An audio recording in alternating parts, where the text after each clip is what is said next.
Hai sahabat-sahabatku, jumpa lagi kembali dengan saya Dema dalam channel Dema Hendrik Immanuel. Harapan dan doa saya teman-teman tetap sehat, kuat, dan sukses di dalam mengerjakan apapun itu. Ya. Eh, Sebelum kita lanjut teman-teman, teman-teman bisa mendukung channel saya dengan menekan tombol subscribe di bawah video yang Anda nonton, share, like, komen ya, untuk saya bisa mendapatkan masukan dari Anda. Teman-teman, saya akan membahas satu video, mereview video dari Pak Tua lagi ya. Judulnya adalah 10 alasan mengapa pemain VTube disebut bebek dungu ya. Cuma video ini tidak usah saya membuka dan tidak usah saya mencermati karena judulnya sudah tidak cocok ya, dan pasti yang dibahas itu ya seputar judulnya itu ya. Dan saya juga memberikan alasan 10 alasan mengapa seseorang atau mungkin dia ini mengata-ngatai VTuber bebek dungu atau setara dengan binatang, dan kemudian bodoh lagi ya.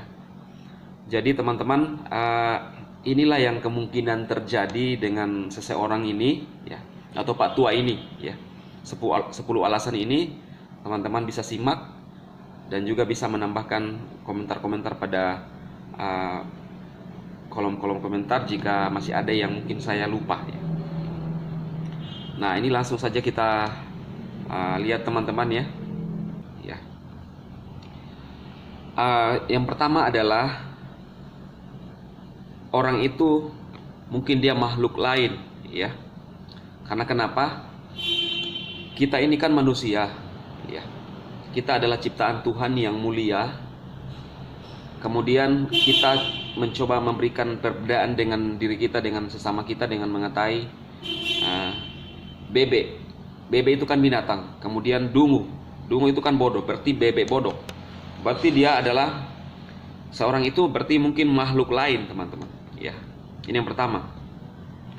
Kemudian yang kedua adalah kalau orang itu betul-betul dia pendeta, ya, karena di video-videonya di YouTube-nya juga yang lain pernah saya lihat dia khotbah, kemudian pakai pester, pakai pendeta, kemudian dia dengan sadar menulis sendiri statusnya bahwa dia adalah pendeta, insinyur kalau tidak salah ya, ini ada insinyurnya lagi, ada MTH lagi di belakang, Master Teologi itu, ya.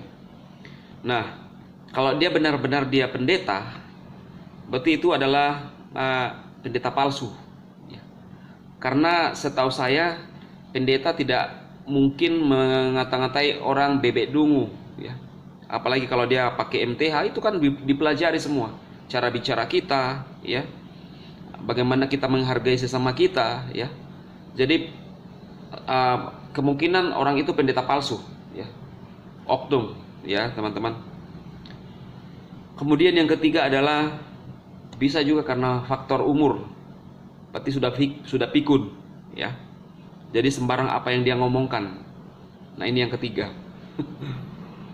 Kemudian yang keempat, bisa karena stres, terlalu pintar, apalagi kalau dia katanya lulusan IT luar negeri, S2 lagi, bukan main itu titel itu, besar, tinggi-tinggi titelnya ya.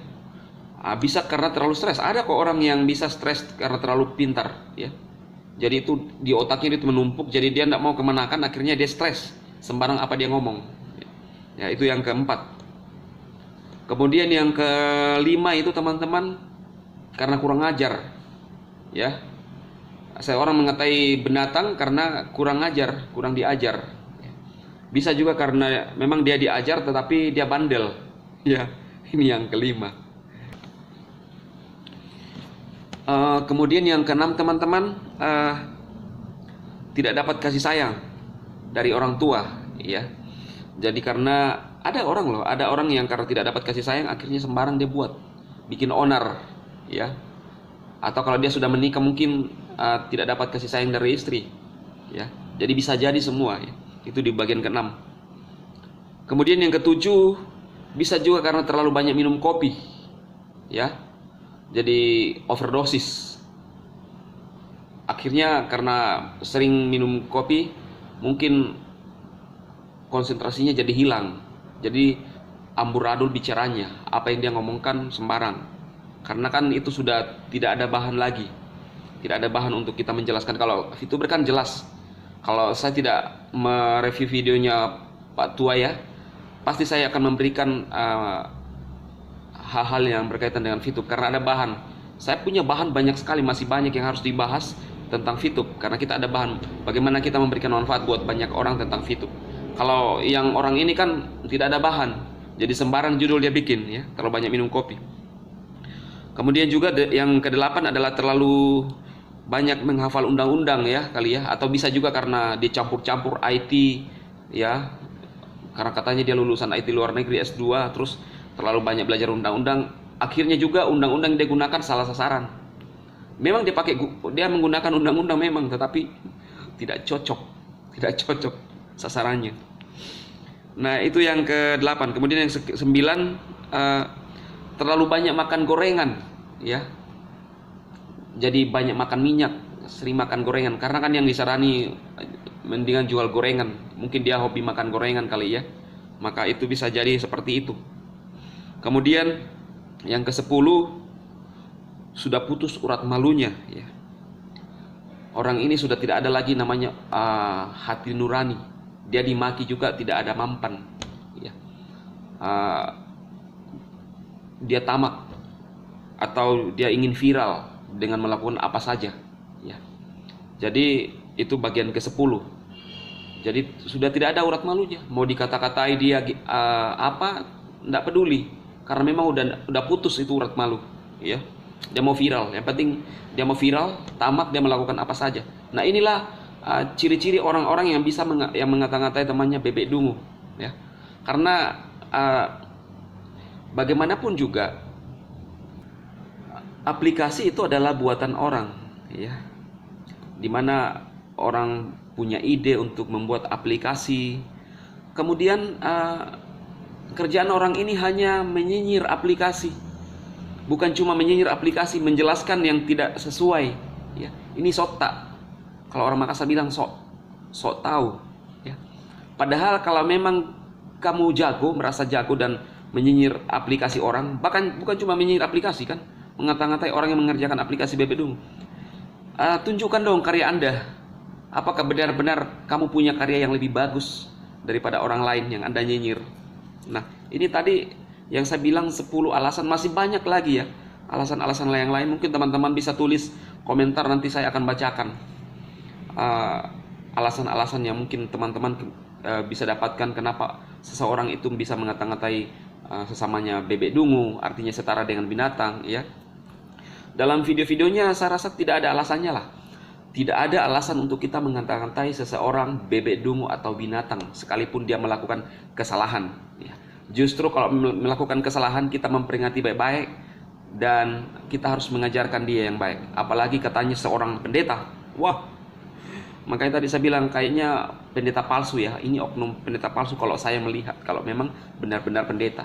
Tapi kan dia menulis dong. Kalau saya kan tidak pernah menulis di media sosial saya adalah seorang pendeta. Saya tidak pernah mengaku-ngaku sebagai seorang pendeta. Sedangkan dia kan ada beberapa yang bisa jadi referensi. Ada khotbah ya, dipanggil di YouTube-nya, dipanggil kemudian membahas perpuluhan. Wah. Nah, itu kan bisa menandakan bahwa bisa dia memang benar-benar pendeta kalau dia memang pendeta ya. Oke teman-teman, inilah yang saya sampaikan kepada Anda semua. Atau kalau misalnya kita mengerjakan aplikasi yang salah menurut Anda, menurut orang ini, ya kan tidak harus dengan intonasi atau mengata-ngatai orang bebek dungu, ya kan? Lagian kok Anda tidak dirugikan, Anda tidak ada dibuat susah orang lain atau VTuber.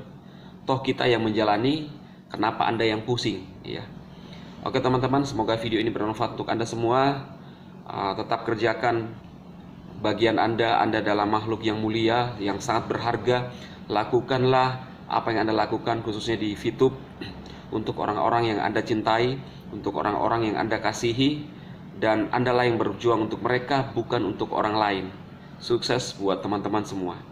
Salam.